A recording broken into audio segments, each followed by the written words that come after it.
The story of a prison mom begins long before she's behind bars, sometimes generations before. In childhood, she often faces abuse, neglect, addictions, domestic violence, and it's typical that at least one family member is in prison. Josephina Patton came from a background like that. As a little girl, she suffered abuse and neglect, which predictably led to running away, living with friends, and turning to drugs and alcohol. That desperate combination morphed into addiction, homelessness, and worse. She was a teenage girl fending for herself on the streets. That's where the journey of this prison mom starts. Hey, welcome to the podcast, a production of Channel Mom Media. We are honored to do today our very first interview for our podcast about moms who've been set free from prison and their stories and what they've come through. Just absolutely remarkable. I think you're going to be sitting on the edge of your chair with bated breath because these stories could blow your mind, truly, and the transformation will inspire your heart. So today, I want to welcome to the podcast Josephina Patton. All right, so I'm going to have you start by telling your story. Well, when I was little, my grandma took care of us a lot because my dad and my mom, they knew what they were doing when they made us, but not when they had us, is what our family joke was. And so we were with my grandma for a little while until my dad got custody of us until when I was 5. I was kind of confused, I think, because my mom wasn't in the picture anymore, and I didn't get to see her, and like my mom's side of the family is Hispanic and my dad's side of the family is white, and so it was just a lot of differences. It was just a lot of like yelling in the house. There was a lot of like my dad would get upset and hit us and stuff about like small things or whatever. Like sometimes we would be in trouble and that would be the way that he'd punish us, and then he'd take it too far and apologize and stuff. And so I never wanted to be home.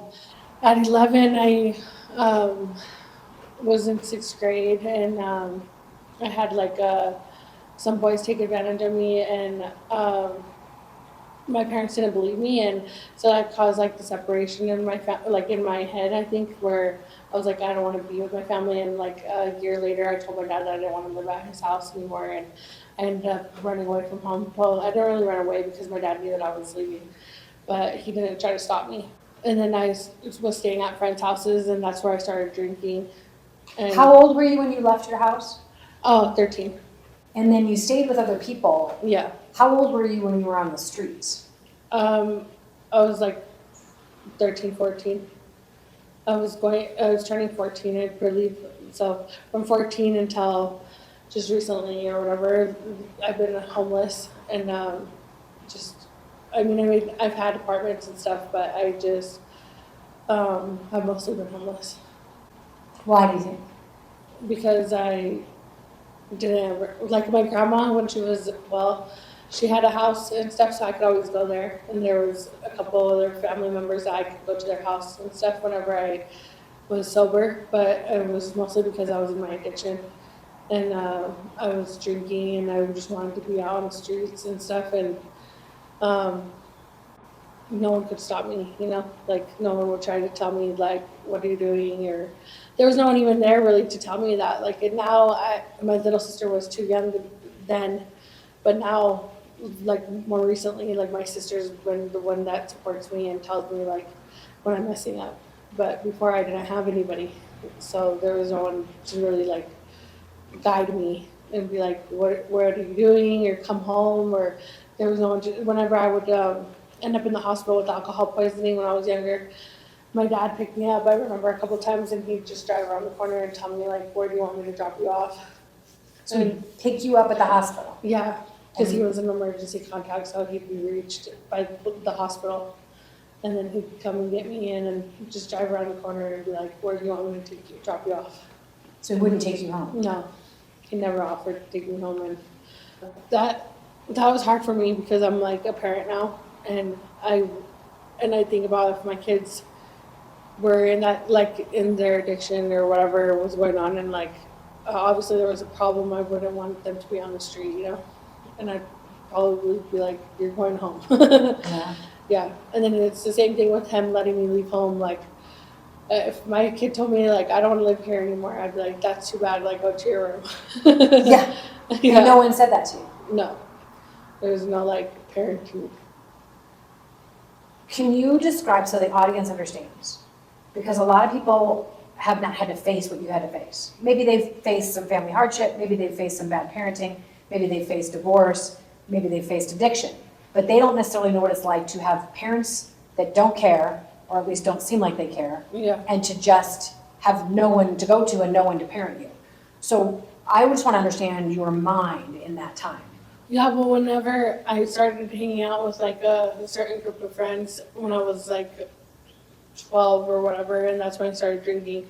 Like, at first it was for fun, and I thought that I was having fun, and I was having too much fun to go home and stuff, and then I realized that, like, it was helping me not think of home, you know, like, I was numbing out, and, like, emotionally I wasn't, like, so, didn't feel like I had so much baggage, like, because it was hard at home, because I was always fighting with my son, or not my son, with my stepmom, and like, my dad would get upset, and it was just always this constant, like, volatileness or whatever, like, it was so volatile. Like, sometimes it would be good, but then mostly it was all bad.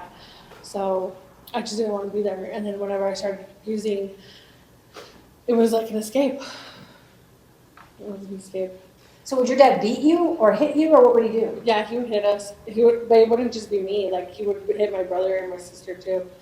Like, if I was in trouble, he would get them in trouble too. Like, they would be in trouble too. So it was like, I was always the one that everyone was mad at, it felt like, you know, because I was getting them in trouble. Like, I'd be home late from coming home from a friend's house or something, and he'd line us up in the dining room. I remember one time he, like, hit us with a spatula, like, was hitting us all over with the spatula and stuff, and then he loved his belt. He loved his belt, and then he would always, like, take it too far, you know? Like, it wasn't just, like, disciplinary, it was, like, he was, like, hitting us, like, it was, I don't know, it was sick, because later I found out that his dad used to hit him too, like that and stuff, so it's just like a sick cycle. He would call me names and stuff too, and I think that was what would hurt, you know? And, like, my memory of my dad too is, like, that he would tell me that I would end up pregnant, 18, pregnant, and in jail. So tell me about life on the streets after you left home. You were, you know, sofa hopping, and then finally you were just kind of on the street. So tell people what that was like. You were a teenager, Yeah. living on the street, using. So tell people, like, how it graduated. You were using alcohol, then what were you using? Where were you sleeping? Tell me about that. So I don't really have a lot of clear memories, because I have been using for, like, over 15 years, but whenever I think back, I'm, like, remembering going under the bridge, and there was some homeless people there. There were some bums, and they were drinking, and they were, like, offering me vodka and stuff to stay warm because it was winter. And, like, I would just get so drunk that I would be, like, blacked out, and I would fall asleep on a park bench or whatever. Just probably wake up in the morning and drink start all over, drink again. And then I started. And how old were you? Like, I probably was, like, 15, 16. Yeah, I was probably, like, 14 actually, because like, while I was homeless at that young age, I was, like, staying at a house where they deal drugs and stuff, and I started doing cocaine. And so first it started with drinking, and then I started doing cocaine, and I started smoking it.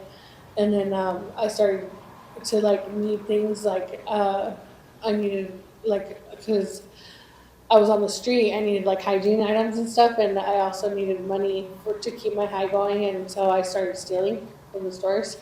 And so that fed my addiction, and then it, like, helped me too, so I would, like, be able to have tampons or pads and stuff, and, like, have soap and toothbrush and stuff like that. And it, like, I would feel bad because, like, it's normal stuff that people should, like, need, you know, and I had to steal it. And so I didn't ever feel good about it, because my dad did tell me, like, that if I needed stuff like that, if I wanted anything in life, I needed to work for it.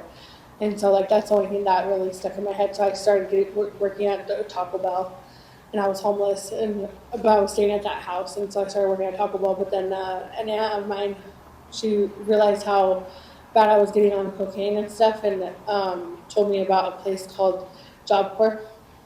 So I went to Job Corps, and at the time I was coming off of like cocaine, weed, alcohol. That's what my drugs of choice were when I was younger. And then I went into Job Corps and I did really good. I was like a leader in the culinary arts trade. I was a trade leader, and I was there for almost 2 years. But I was smoking weed, and I got caught like 2 weeks before my high school graduation. And I earned my GED though while I was there. So I left when I was 16. So from 14 to 16, I was in Job Corps, and that kind of saved my life because I had somewhere to live. I had like a structured environment, and I did good while I was in that program. I do good in structured environments because I never had that, like the schedule or the stability and stuff before in my life. So yeah, I got out of Job Corps and I'm 16 and I start working at Taco Bell again. But this time I go into a management position and I'm renting a room from some lady in Junction. But then I meet my son's dad and we're together for like 2 years, and then I end up pregnant, and we're together in those 2 years, and I started doing meth. We started using meth, and Before or after you had your baby? before, yeah, way before. I was 16 when I got out of Job Corps, so I started using meth when I was 16, and then it was like, it was like I had to wake up and get it. Like I had to have it. It wasn't just like for fun anymore. It wasn't just because it was like what people were doing, to stay warm or something. Like it became like an addiction. I totally became addicted to meth, and I would steal, rob, cheat, everything for that. And my son's dad was right there with me, and he drank too, drank pretty heavy. So we were started getting into trouble too because of my meth addiction. I started breaking into cars and stuff, and that's how I got my first felony. But when I found out that I was pregnant, I was sitting in a jail cell for my first felony, and I felt my baby move. It had already been like growing in my belly. While you were using meth? Yeah. And so I didn't know what to do, but I got out of jail. I took the felony, a plea offer or whatever for the felony, and got put on probation or something and got out of jail. I went back to my son's dad. And I don't know what he'd been up to, but he was still a mess. And we were living at a friend's house. It just gets progressively worse, And then when I got out of jail, I had the baby and stuff, and we found an apartment because I got in touch with the program that helps homeless teens, and they helped me get into an apartment. But that was hard too because we didn't have steady work, so we didn't have means to pay the rent. It was a mess, because I didn't know how to be a mom. I didn't know that the world stopped revolving around me, It started revolving around the baby, and then I had this addiction around me, and I had my son's dad. I thought that I had to be with him because he was my son's dad, and I didn't try to get help or leave him or anything like that, and I stayed with him, and there was fighting all the time, and then he was using still, so I would use, and then it was just bad. What are your memories of being a mom to a little baby when you were both using, both addicted, sometimes homeless, sometimes in an apartment? What was happening to your son at that point? I was scared. I just remember always being with my son, when he was a baby. That was when I was in my addiction, but there would be times I'd be clean, for short periods of time. And my mom, she rescued me. She came and helped me with the baby. But a lot of the time, my baby wasn't even with me. I was with my son's dad, and he was with my mom. And then, but this whole time there was an investigation going on into my parenting and with my drug use and stuff. So since the baby was born, because he was born with marijuana in his system, but not meth or anything else was in his system. And then where do you go from there?